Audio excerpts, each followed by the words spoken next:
The race is on to rescue people trapped after Taiwan's biggest earthquake in 25 years. Government officials scrambled to help direct rescue efforts. Taiwan's former president brings up a controversial agreement during his visit to China.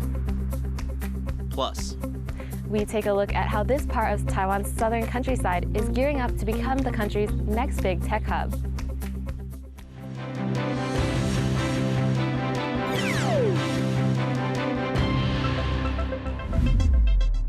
good evening and welcome to TaiwanPlus News. I'm Eric Gao. A magnitude 7.2 earthquake hit Taiwan this morning, with the epicenter off the coast of Hualien County in the country's east. 9 people are confirmed dead and almost 900 are hurt, and the quake has caused major damage to buildings and roads throughout the country. It's the largest tremor to hit Taiwan in 25 years. Search and rescue efforts are underway, with 130 people trapped.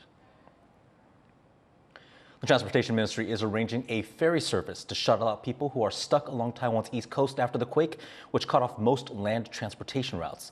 Sally Jensen is at the port where the ship will depart. It's now all hands on deck to get a city of 100,000 people reconnected on the eve of a major national holiday. Hualien on Taiwan's mountainous east coast has been effectively isolated after a huge earthquake caused landslides that blocked the main highway in from the capital, Taipei.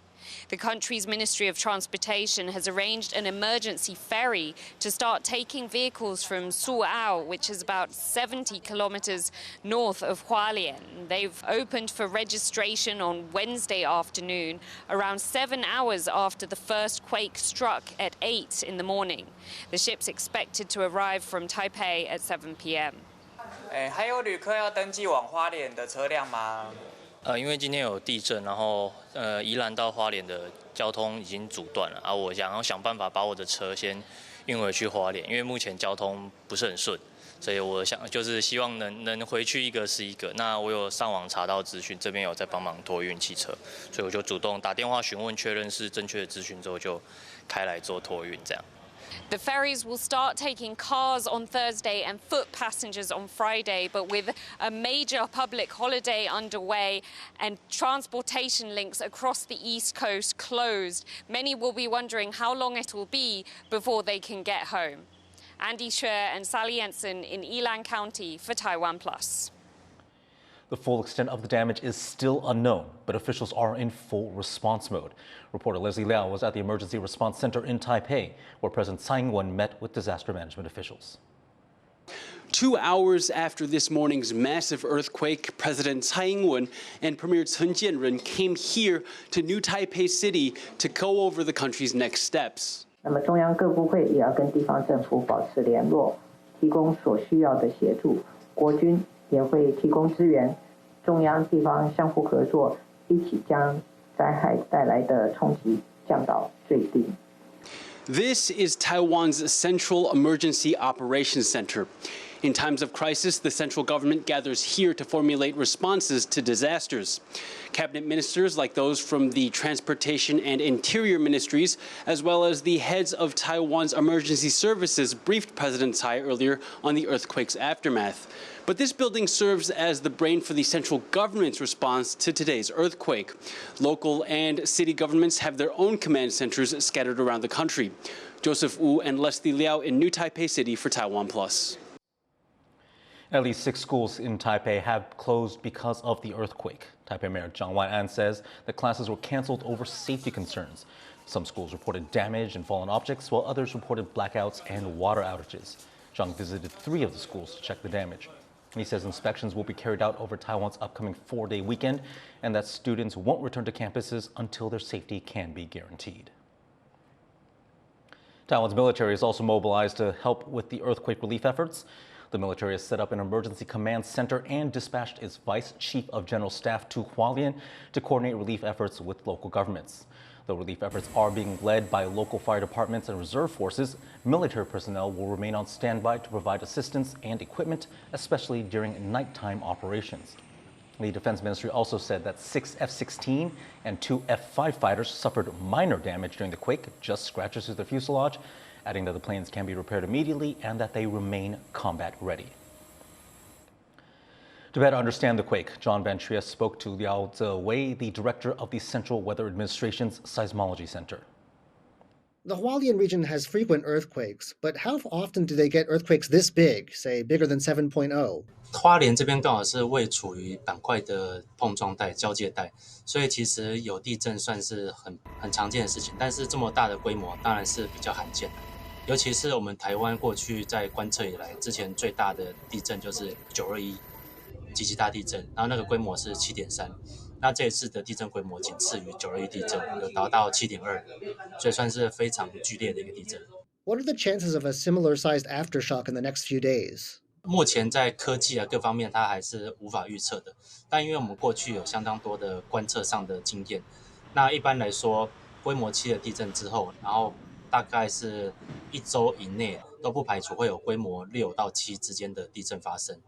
The last earthquake of this magnitude that Taiwan had was in 1999. What's been improved since then in terms of safety regulations?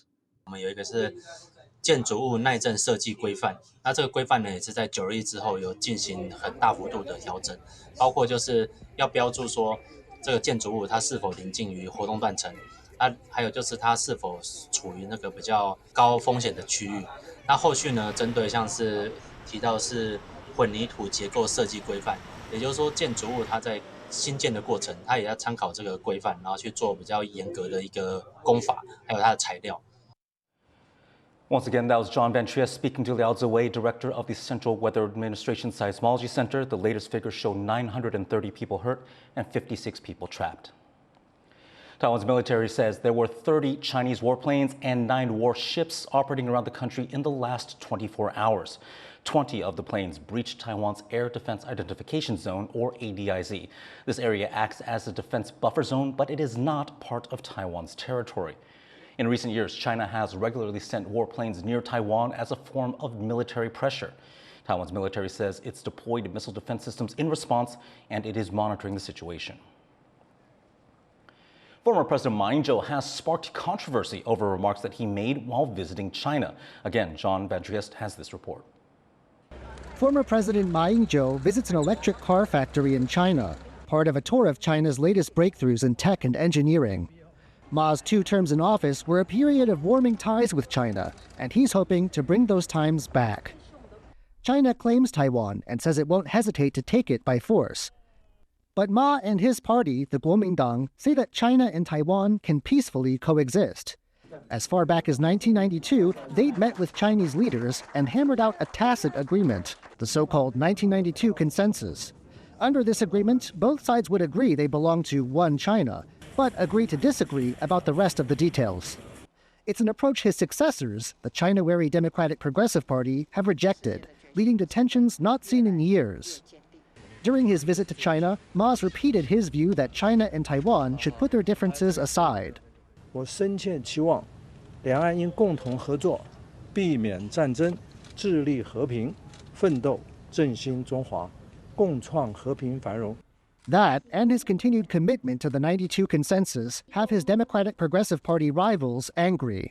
一定会是两岸一家亲，一定马英九会去强调9·2共识啊。但是呢，在整个印太地区啊，就台海里面呢，这紧张的关系啊，就是谁造成的？就是中国造成的嘛。 And even the Taiwan People's Party, which advocates more communication with China, questions Ma's views. 但是也不能说只有9·2共识才是两岸不打仗的方法，这个总是要寻求方法吧。 Taiwan's partisan divide over how to best approach China is long-running and deep, and Ma's visit to China shows it's not going anywhere. James Lin and John Van Trieste for TaiwanPlus. Coming up, why President-elect Lai Ching-te is making an early visit to a secret military base. Stay tuned.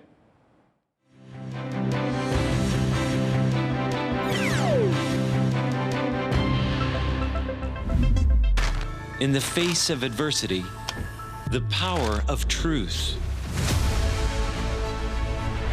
A roadmap for a just and open world, charted by the freest country in Asia. Taipei for TaiwanPlus. TaiwanPlus News, a voice of freedom in Asia. For the biggest stories in tech, business, and more, be sure to follow TaiwanPlus on social media.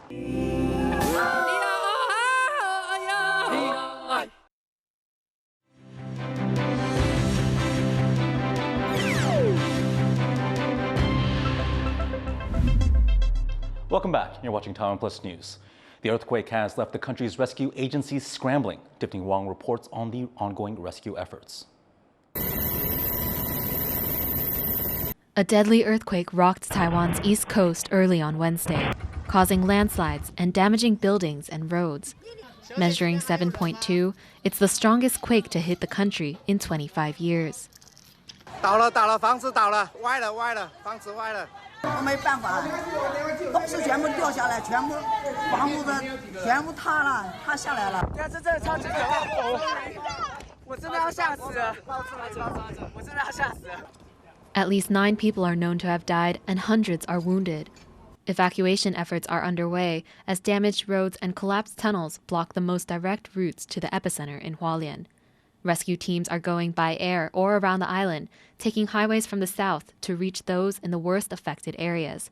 Rescue ferries will also depart from the east coast to help with evacuations. Taiwan's Vice President Ma Ying-jeou went to Hualien to inspect the damage. 目前最重要、最优先的就是救人，抢救为最优先的。我们必须要仔细的是盘查，还有多少人受困。But some lawmakers are dissatisfied with the government's response, saying that an early earthquake warning should have gone out before the disaster. 我刚刚开车来台北的路上，因为地震而停车，可是旁边问旁边的人也说都没有警报这回事。我也没有，那当然这个我觉得我可能也是国家级的边缘人吧。 Authorities say they're investigating what went wrong with the alert system. 因为是预报，所以是电脑系统它直接会跑，好，因为那个时间非常的短。那这个地震的资讯一进去之后，它会做一个预测。 然后会在最短的时间去发送这个警告纸。我想这部分气象署会进行相关的一个检讨。The death toll is expected to rise, and people could remain stranded for days.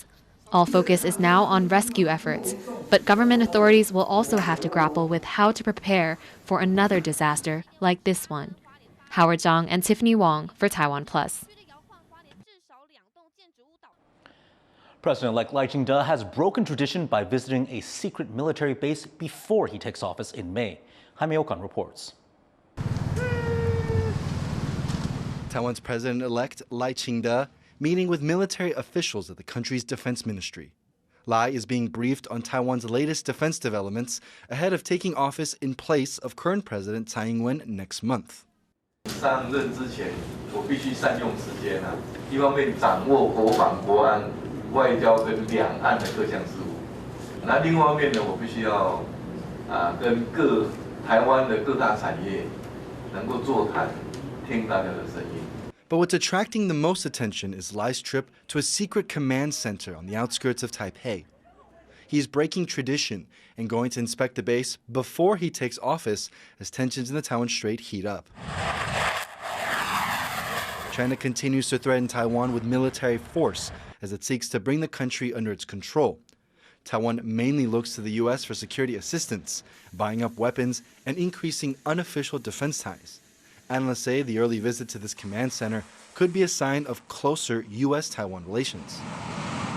美方呢希望两岸呢最近呢应该是要平稳过渡，所以平稳过渡当然就是主要是520那如果是这样子的话，那当然美方的这个关注，那台湾这边呢也必须有所回应。那所以我说，这个赖清德进到这个衡山指挥所呢，可能也是给美方的一个回应。 With a little more than a month until Taiwan inaugurates its next president, both the U.S. and Taiwan are hoping for a smooth transition, both for the government and the country's defense. Izan Pan and Jaime Okan for TaiwanPlus. Taiwan's foreign ministry has announced a $100,000 donation to Mongolia for blizzard disaster relief. Mongolia has been engulfed by snowstorms since February, marking the country's most severe winter in 50 years. Heavy snow covered nearly 80% of the country, with livestock deaths surpassing 2 million, causing severe food shortages. The foreign ministry here says half of the donation will go to Mongolia's Red Cross, while the other half will be given to humanitarian NGO Caritas Mongolia. U.S. President Joe Biden and Chinese President Xi Jinping spoke on the phone to manage tensions between the two countries. It's the first conversation between Biden and Xi since November, and it's meant to demonstrate a return to regular dialogue between the two leaders. Biden reaffirmed Washington's long-standing one China policy And he reiterated that the U.S. opposes any coercive means to bring Taiwan under China's control. According to China's state broadcaster, Xi said that the two sides should prioritize stability, but he also described Taiwan as a red line not to be crossed. 7 aid workers, including citizens from several countries, have been killed in an Israeli strike in central Gaza. Their deaths have prompted international outrage as Israel's government pledges to investigate how this attack occurred. Rosie Greninger reports. A precise hit on a vehicle delivering desperately needed humanitarian aid to displaced Palestinians in Gaza. And this is all that remains of the other 2 cars in the convoy, targeted by Israeli airstrikes. All 7 passengers in the vehicles clearly marked with the World Central Kitchen's logo were killed in the attack. والضربة صارت يعني في جب غاز محروق هيو في الكامل والجب الثاني والاثنين مصفحات يعني مبينات انهم لأجانب وما شفنا الا الضربة عليهم. The victims, 3 Britons, an Australian, 1 Polish national, a Palestinian and a dual US-Canadian citizen. They had just finished unloading 100 tons of food to a warehouse in a part of central Gaza where fighting has subsided, playing a crucial role in getting aid to those starving in the enclave. المطبخ العالمي هذا بصراحة يعني احنا مستفيدين منه. لما بدها تروح الاستفادة هذه كأنهم بدهم يجوعونا. يعني احنا نجوع يموتونا من الجوع ما احنا انا حمل العكاز من قلة الأكل لأنه ما فيش غذاء. World Central Kitchen also distributed food in Israel after Hamas's October 7 attack on the country. Israeli forces have been bombarding the enclave since then. And Israel has admitted responsibility for the airstrikes that killed the aid workers, pledging to launch an investigation. לצערנו, ביממה האחרונה היה מקרה טרגי של פגיעה לא מכוונת של כוחותינו באנשים חפים מפשע ברצועת עזה. זה קורה במלחמה, אנחנו בודקים את זה עד תום, עומדים בקשר עם הממשלות ונעשה הכל כדי שהדבר הזה לא יישנה שוב. But that's little comfort to the international community, who've expressed outrage at this attack on aid workers. Israel is receiving condemnation from several global chiefs, including the spokesperson of the UN, who has renewed calls for an immediate ceasefire. The message is let humanitarian workers do their job, right? They need to be able to do it in safety. And national leaders of those among the dead are demanding answers. When I spoke with the Prime Minister, I emphasised the importance of full accountability and transparency. And Prime Minister Netanyahu has committed to full transparency about how this tragedy could possibly have occurred. 180 humanitarian aid workers have been killed in Gaza since the conflict began. World Central Kitchen has been one of the biggest providers of aid to the enclave during the war. But it has now suspended operations following this airstrike, while 8 aid ships bound for Gaza have turned back. That will have an immediate impact on Gaza's 2.2 million people experiencing extreme hunger, half of whom are facing famine conditions and desperately relying on aid organisations for their survival. Dolphine Chen and Rosie Greninger for TaiwanPlus. South Korea has imposed new sanctions on several Russians over its military cooperation with North Korea. The country's foreign ministry says these sanctions target 2 vessels that transported weapons between North Korea and Russia, as well as 2 organizations helping Pyongyang earn foreign currency. Officials from South Korea, the U.S., and Ukraine have accused North Korea of providing weapons to Russia for use in the Ukraine war. Both Moscow and Pyongyang have denied this. The sanctions come just a day after North Korea's latest missile launch, which South Korea condemned as a violation of multiple UN resolutions. Indonesia's president-elect Prabowo Subianto is visiting Tokyo for a meeting with Japanese Prime Minister Kishida Fumio. Both sides said they want to advance relations and foster cooperation in both regional and international affairs. The meeting comes just 2 days after Prabowo's visit to Beijing, where he met with Chinese President Xi Jinping. And it marks Prabowo's first foreign tour since he was confirmed the winner of February's election. Prabowo, who is currently Indonesia's defense minister, was elected in a contentious vote that led to criticism for his alleged human rights abuses as a military leader. The Oscar-winning movie Oppenheimer has premiered in Japan 8 months after its global release. Japanese moviegoers are reacting to the movie, depicting the world's first atomic bomb, which hit and devastated their country almost 80 years ago. Joyce Sun has the story. After much debate, last summer's blockbuster biopic, Oppenheimer, focusing on the father of the atomic bomb, is finally showing in theaters in Japan, the only country to have been hit by nuclear bombs. The film opened in Tokyo with relatively quiet marketing, compared with the fanfare around its global release last July. It was unclear for some time whether the film would show in Japan at all.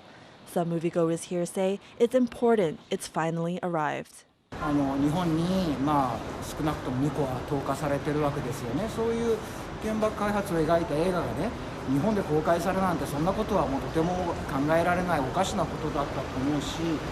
Earlier this year, Oppenheimer snagged 7 Academy Awards, including top prizes for Best Picture, Best Director, and Best Actor.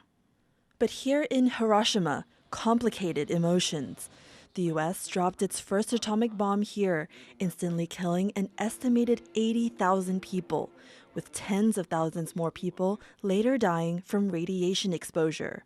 Some moviegoers here are finding the film difficult to watch. ちょっとやっぱり原爆を肯定するような表現だったりとか、そういったところはですね、広島にルーツを持つものとしては、なかなか見てて辛いものがありました。特に日本人が見るべき映画ではないのかなと思いました。映画としてはとても見応えがあったし、最後まで結構集中して見続けることができましたけど、やはり最後のオッペンハイマーに対してのアメリカの裁判であるとか、ああいう場面に関しては、すごく随分違和感がありました。A common sentiment was that the film only focused on the U.S.'s side of the story. While there was praise for director Christopher Nolan's work, some people here are left wishing the film did more to show the atomic bomb's devastation in Japan, saying the full story is important to making sure such events never happen again. Patrick Chen and Joyce Zhen for TaiwanPlus. Schools in Taiwan's next big tech hub are trying to get ahead of the curve. Tiffany Wong looks at how educators are preparing the next generation of tech talent. 开灯，关灯。 Learning the basics of artificial intelligence. These students at Yongqing Senior High School in Taiwan's southern Jiayi County are taking the most popular course at school, a project-based class that teaches students how to use AI to solve everyday problems. Since I was a kindergarten student, I just really like to play some games like Minecraft or Roblox, and it made me wonder if I can make some games. 在国中的时候就知道永庆有 AI 科技班这个课程，然后想要探索自己在这方面的领域是怎么样的。那实际进到这个班级之后，也发现自己确实对这些硬体啊或者是软体的东西非常有兴趣。In semiconductor industry, lithography is a key process to manufacturing semiconductors. Educators say it's been rewarding to see the growing interest in science courses at the school, especially as the county known for its agriculture industry gears up for a major tech transformation, with the new Jiayi Science Park under construction just down the street. 尤其是现在台积电要到嘉义科学园区来设厂，那我们 AI 科技特色班的同学，那从在108学年度入学的，他们就开始陆陆续续的以资讯科技当作是他们最主要的一个就读大学的相关科系。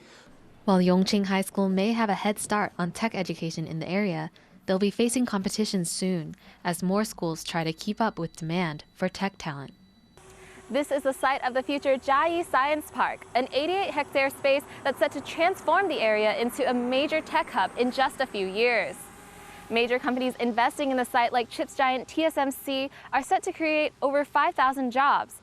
And a new state-of-the-art experimental school focused on tech education is preparing to open its doors this fall to the children of those tech workers moving to the area and the greater community. More than 120 students are already enrolled in Jiayi Science Park's new experimental school at a temporary campus.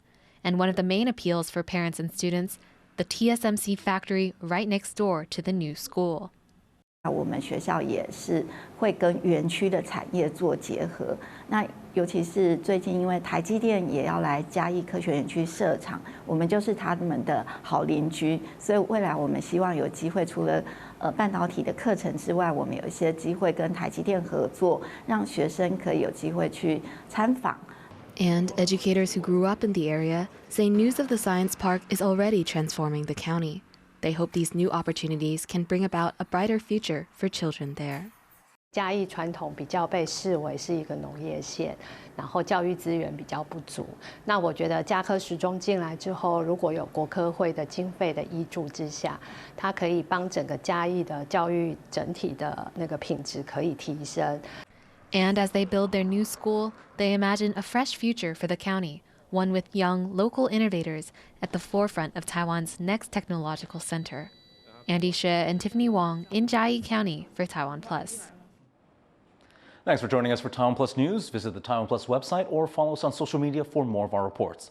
Finally, here is the moment that the earthquake hit Taiwan. I'm Eric Gao, and stay safe.